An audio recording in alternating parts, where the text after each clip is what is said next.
Hey everybody, welcome to Crapgamer Reviews, the home of no rules reviews. And what does no rules reviews mean? Well, it means whatever the hell I want it to mean. I don't adhere to any set professional standards. It's all raw, my own personal thoughts and opinion.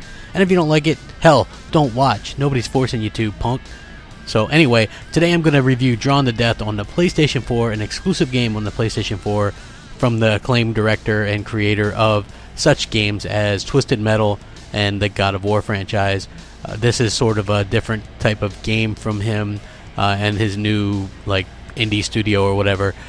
So again, going into this, obviously there are some reviews out there and the game isn't really reviewed that well. There's multiple reasons for that probably, but just as a person that's played it and enjoyed it a little bit here and there, I think that it is getting some criticism that's unjust in my opinion. Third-person arena shooters aren't something that we see every day, and I think that this game has a lot of good points and valid fun to it as well. So obviously the graphics are what stand out the most to me. Now when you're watching the graphics on say YouTube or just like on a presentation or something, I don't think it's as good. Like when you play the game in person, it's much better. Like you can see everything much better and it flows much better, and just the art style is fantastic and really gorgeous. It's just really gorgeous. I love the hand-drawn style, the way it is. Originally I didn't think that I would, but then when you see it and play it in person, it flows smooth. It's great. As far as the frame rate stays pretty solid. I didn't have any issues there either.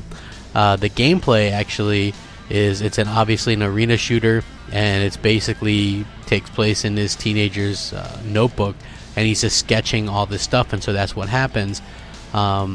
So it's like each map is kind of different from each other and distinct and look like sketches in the environments and things like that. Some of the environments actually move around and things like that, so I think that it's really cool. Now there are different weapons and different characters you can pick from as well, and each of them have like special moves, and I think that those are pretty cool.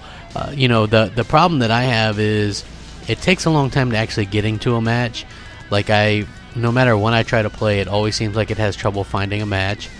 Maybe that's due to lack of people playing, I don't know, but considering that this is a free game on PlayStation Plus, I don't know if that's the problem or if the problem is actually the servers or something like that. Because speaking of the servers, that was my other big problem, which was they lag tremendously. Like, I don't know, I'm thinking that this is peer-to-peer, but still there's got to be some kind of server, because it's mentioned before that the servers are down or they're having issues. So I'm thinking there's still at least a listen server that kind of points you in the best direction of a person with the best internet of the group. And it's kind of limited with the game modes as well. But as far as like the action and the controls and things like that, I actually like that a lot. And some people would probably put down some of the jokes and the crude humor, but for me personally, that's the best part about this game. It doesn't take itself seriously.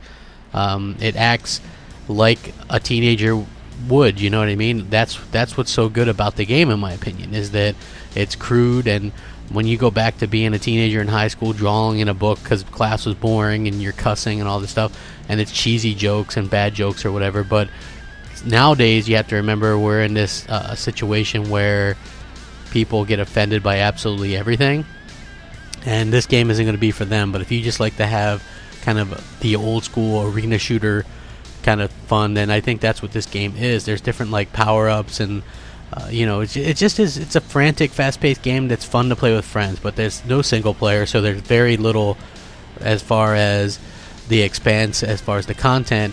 And given that this game was announced in 2013 and it's had all this time to sort of be made, maybe you would expect more, and that's good criticism in my opinion. Probably, since it's an online-only game, it should have servers that work and things like that. But as just a base game, I think that part is fun when it works and with friends. You know, playing by yourself isn't fun, but overall I think that a lot of the harsh criticism is unwarranted. But then again, not being able to get into servers and having the lag and things like that are major issues. So overall though, can be a fun game to try out. I think that if you're a PS4 owner, what the hell, try it out, see if you like it. You could have some fun with some friends. It's different, it's got a great art style, it's got a funky soundtrack, some funny jokes or whatever if you're kind of crude and things like that. So let me know what you guys think. Drawn to Death gets a pretty average 6.5 out of 10, but it's not as bad as what a lot of the media would have you believe. Thanks for watching. Remember to comment, rate, and subscribe. Rack 'em up. We'll catch you here next time. Crapgamer out.